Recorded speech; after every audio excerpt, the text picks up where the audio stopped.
12 ফেব্রুয়ারি নির্বাচনে রাজনীতির পুরনো বন্দোবস্তকে লাল কার্ড দেখাবে জনগণ, এমন মন্তব্য করে জামায়াত আমির বলেছেন তার দল ক্ষমতায় গেলে ন্যায় ও ইনসাফের দেশ করবে।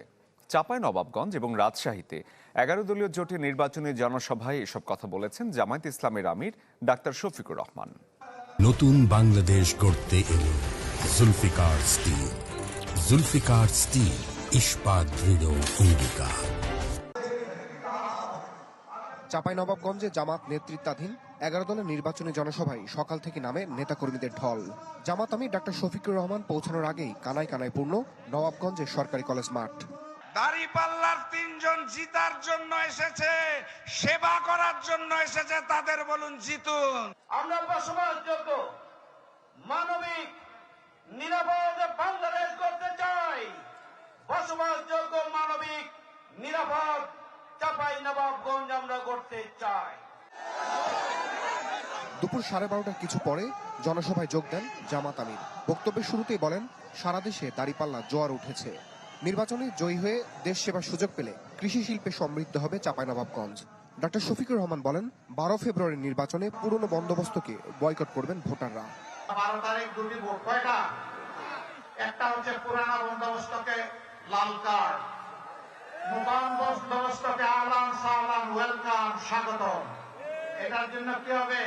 হ্যাঁ, গণভোটে কি বলবো? হ্যাঁ মানে আজাদি, না মানে গোলামি। আজাদি না গোলামি।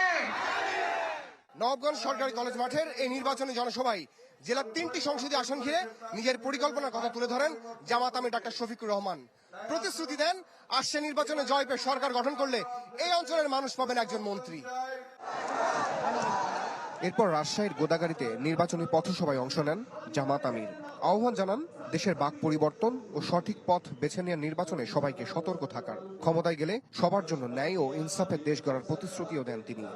যারা চাঁদাবাজি করে না, যারা কাউকে কষ্ট দেয় না, যারা দুর্নীতি করে না, যারা মামলা বাণিজ্য করে না, যারা বিভিন্ন ধর্মের মানুষকে হয়রান করে না, তাদেরকে এখন বলা হচ্ছে।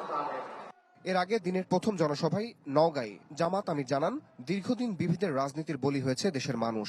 আগামীতে ঐক্যবদ্ধ বাংলাদেশ বিনির্মাণ করবে জামাত ইসলামী। এদেশের সমস্ত বৈধ নাগরিক এবং এদেশে যারা বসবাস করেন তারা সকলেই বাংলাদেশের দেওয়া বাংলাদেশের সংবিধান অনুযায়ী তাদের সমস্ত অধিকার সমানভাবে ভোগ করবেন। এইখানে কোনো বৈষম্য চলবে না। এ সময় তিনি অভিযোগ করেন, চক্রান্ত করে তার এক্স অ্যাকাউন্ট হ্যাক করা হয়েছিল।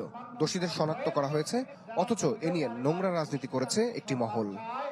যারা এই দেশকে গোলাম। রমিজ হুসাইন, চ্যানেল 24, গোদাগাড়ী, রাজশাহী।